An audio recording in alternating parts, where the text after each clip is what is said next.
गाँ को नाही सबुदिनिया रास्ता पुरुष पुरुष धरी कादुआ रास्ता पलटि गाँ लोकों साहा भरसा बारंबार दाबी परे मिलिथिला प्रतिश्रुति परे प्रशासन प्रतारण करिथिबा भद्रक जिला चांदबाली ब्लॉक नालगुंटा पंचायत रामपुर गाँ लोके अभियोग करिसेंती। सबुदिनिया रास्ता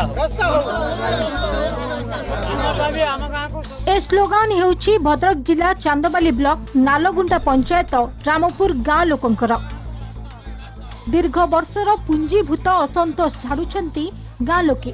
आम गाँ को हेउ पक्का सड़क, आमको मिलू विशुद्ध पीवा पानी एपरी स्लोगान देउछंती गाँ लोके।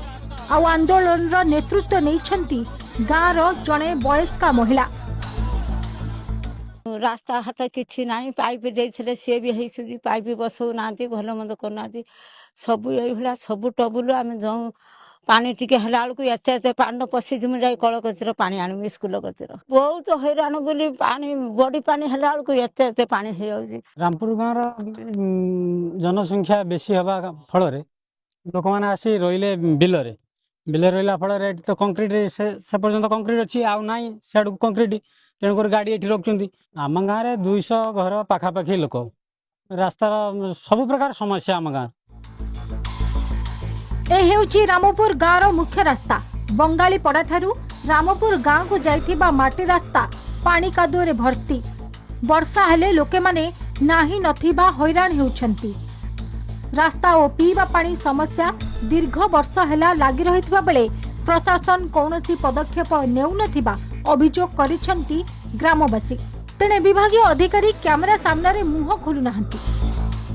स्वाधीनतार 79 वर्ष पर ना गाँ को रास्ता अच्छी ना विशुद्ध पानीय जल अच्छी ना गुणात्मक शिक्षा व्यवस्था अच्छी नाही रे गाँ भूदान गाँ रामपुर कारण आम ए संक्रांत ग्रामवासी पक्षर समस्त पाखक दरखास्त दे चली चली विपद आपद बेले कही मेमोरांडम दे कहीं किसी करूना कि शुणुना रास्ता बहुत हैरान हो जासी पारना पिला पाठ पढ़ा बहुत असुविधा भी हूँ स्कूल जावाई बहुत असुविधा हो गोटे वर्षा है भी माटी रास्ता कादुआ हो पिला स्कूल जाई पारना पाइप आसुनी पाइप सेमती बसई देती घर घर बसई देती आसी 4 वर्ष होगा आसुनी पानी।